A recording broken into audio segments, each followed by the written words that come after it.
조배수원입니다. 6. 국가 비상사태에 대응하기 위한 계엄은 정당합니다.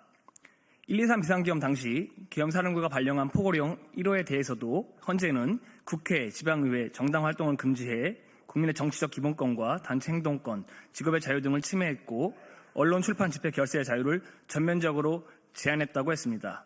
따라서 헌법의 근본 원리인 국민주권주의와 자유민주적 기본 질서를 위반했다고 판단했습니다. 그러나 계엄은 기본적으로 헌재가 적시한 이러한 행위를 하기 위하여 존재하는 것입니다.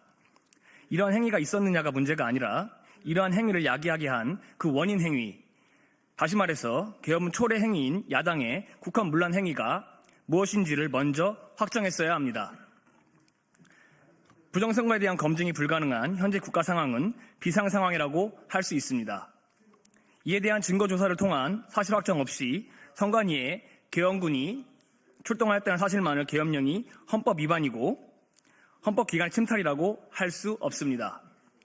나아가 야당에 의한 행정권 장악, 즉 삼권 분립의 훼손이 계엄법이 정하고 있는 행정사법기능의 집행이 현저히 곤란한 경우라고 해석하는 데 어려움이 없습니다. 그럼에도 불구하고 계엄령의 정당성에 대한 피청구인 측의 주장에 관해서는 증거 신청도 받아들이지 않고 반내 신문권도 제한했습니다. 또한 변론기일 지정조차 벼락치기로 잡는 과정을 보면서 헌법재판관에 대한 국민들의 의혹과 불신만 더욱 커졌습니다.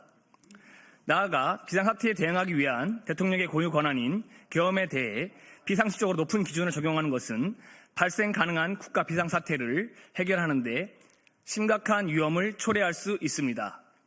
특별히 국회가 반국가 세력에게 사실상 조종되고 장악되는 상황이 발생한다면 이를 견제할 수단이 전무해진다는 것과 중국과 북한의 은밀한 침투가 고도로 치밀해지고 있는 현실에서 이번 판결은 심각한 문제를 가지고 있습니다. 7. 헌법재판소를 탄핵합니다. 수백만 명의 사람들이 모여 대한민국의 정의를 세우고자 외쳤습니다. 하지만 정의는 죽고 일방적인 정치만 남았습니다. 법 해석의 법치는 없고 재판관의 자유적인 인치만 남았습니다. 헌재 탄핵 판결은 더불어민주당의 입법 독재를 정당화한 비열한 판결입니다. 국민 통합에 실패한 엉터리 판결입니다. 또한 대한민국을 조정하려는 중국의 계략에 대해 대한민국을 던져버린 무책임한 판결입니다. 현재 많은 국민들이 법치주의가 무너진 참담함에 분노하고 있습니다. 헌재가 진정 판결을 통해 국민들을 통합하려 했다면 적어도 계엄의 주된 이유였던 더불어민주당의 탄핵 남발과 국정 마비에 대한 면밀한 검토가 있어야 했습니다. 부정선거 논란에 관해 선거에 대한 불신이 없도록 선관위에 대한 면밀한 조사가 있어야 했습니다. 하지만 헌재는 이를 모두 묵살했습니다. 8년 전 거짓 선동기사를 그대로 인용하여 박근혜 대통령을 탄핵시킨 헌재는 다시 한번 대한민국과 미래 세대에게 지울 수 없는 죄를 지었습니다. 역사의 심판을 받아야 합니다. 이에 우리는 헌법재판소를 역사의 법정에 탄핵합니다.